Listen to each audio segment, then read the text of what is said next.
Meron na naman po tayong isang mainit na balita dito tungkol kay XRP. Yan, matapos po ang matagal na laban sa korte, inannounce po ng Ripple na umatras ang US SEC sa kanilang kaso laban sa kumpanya. At marami po ang umasa na dahil dito ay biglang aangat ang presyo ng XRP. At ayan nga, sa unang araw nga ng balita ay umabot ito sa $2.60 kung saan ay tumaas po siya ng 16%.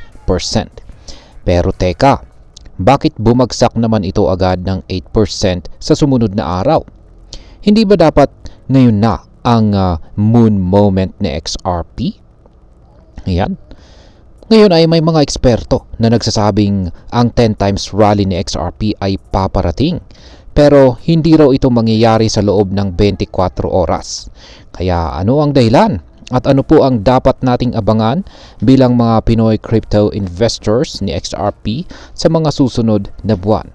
Kaya ayan po ang siyang ating pag-uusapan sa video na ito. Pero bago po tayo magpatuloy ay pakibasa na lamang po ang disclaimer natin dito sa ibaba ng ating screen.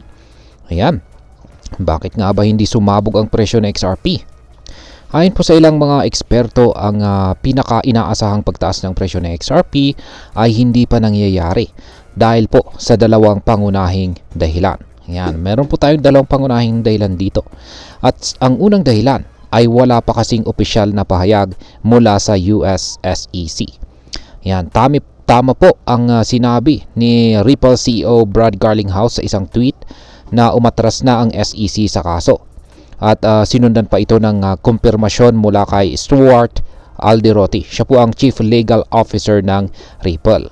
Pero, yan, ito po yung malaking pero.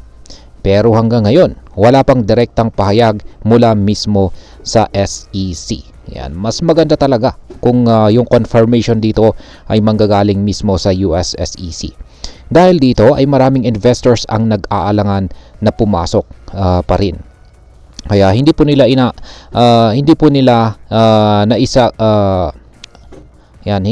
nais na ipagsapalaran ang kanilang pera hanggat walang malinaw na legal closure mula sa mismong regulatory body. Kaya yan po yung sa madaling salita ay naghihintay po ang mga investors ng isang malinaw na legal closure.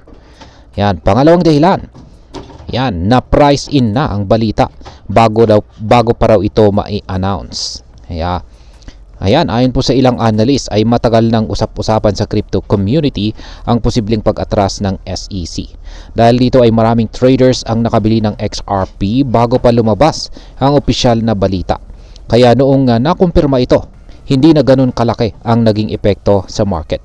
Kaya sa madaling salita, hindi na ito surprise news na magpapasabog sana sa presyo ni XRP. Kaya yan po yung dalawang dahilan. Ngayon ay dito naman po tayo sa 10 times rally na ito. Yan, totoo nga bang may paparating na 10 times rally itong si XRP? Ayon po kay angel investor na si Armando Pantoja, ayan, hindi maaring gumalaw ang presyo ng XRP tulad ng meme coins na biglang nagpapump ng 10 times sa loob lamang ng ilang oras. At ang tanong ay bakit? Ayan.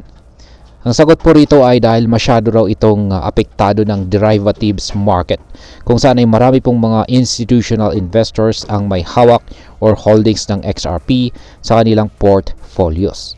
Kaya sinabi niya, 10 times will come soon but not in 24 hours. Ayan. Ayon po yan kay Ginoong Pantoja. Ibig sabihin ay oo, may posibilidad na umabot si XRP sa 10 times or 10 beses na pagtaas sa kanyang presyo. Pero hindi ito magyayari ng biglaan.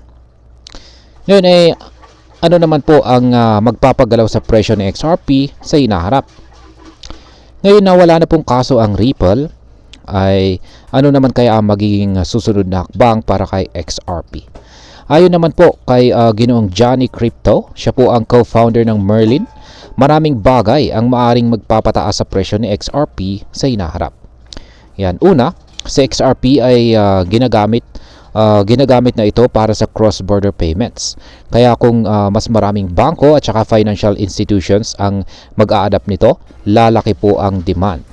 Pangalawa, kapag nagsimulang bumili ng malaking halaga ng XRP ang mga institutional investors, posibleng magkaroon po ng bull run. At ang panghuli, ang crypto industry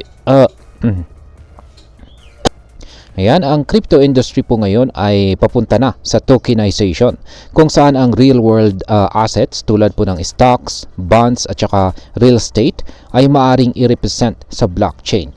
Isa ito sa posibleng maging role ni XRP sa hinaharap. Kaya sa madaling salita ay hindi po sapat ang pagtapos ng kaso para biglang lumipad si XRP. Kailangan po talaga nito ng mga bagong demand mula sa mas malaking market. Yan. Ngayon ay ano naman po ang posibleng presyo ni XRP sa hinaharap. Bagamat hindi po natin kayang hulaan o i-predict ang eksaktong presyo ni XRP, ay may mga ilang analyst naman na nagsasabing sa isang bullish market ay maari daw pong umabot sa XRP sa presyong $8 o mas mataas pa. At sa isang super cycle naman ay may posibilidad itong lumagpas pa sa $10. Pero syempre, wala pong garantiya ang crypto market. Lagi po itong puno ng volatility at saka uncertainty. Kaya dapat lagi po tayo mag-research bago po tayo pumasok sa anumang investment. At ayan, bilang panghuli ay ano naman ang aking masasabi tungkol dito. Una ay marami po ang nag-aakalang ang crypto ay isang get rich quick scheme. Pero sa totoo lang, kailangan po talaga ng tiyaga at saka tamang diskarte.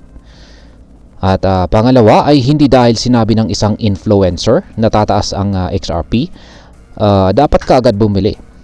Maging responsable po tayo sa pag-research at huwag po tayong mag-invest ng perang hindi natin kayang mawala.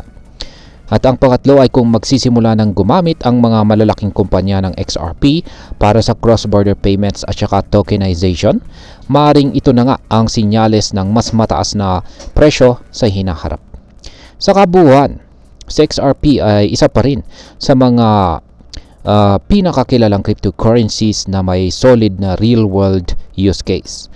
Ngayon na wala ng kaso ang Ripple, mas may kalayaan na itong magpatuloy sa kanilang mga project. Pero tulad ng anumang crypto investment, may risk pa rin ito. Kung naniniwala ka po sa long-term vision ng XRP at handa kang maghintay, maring magandang oportunidad po ito. Pero kung naghahanap ka ng mabilisang kita, baka hindi po ito ang tamang crypto para sa iyo. At ayan, hanggang dito na lamang po tayo sa video na ito mga ka-crypto. Marami pong salamat sa panonood. Ingat po tayo lagi at God bless po sa ating lahat.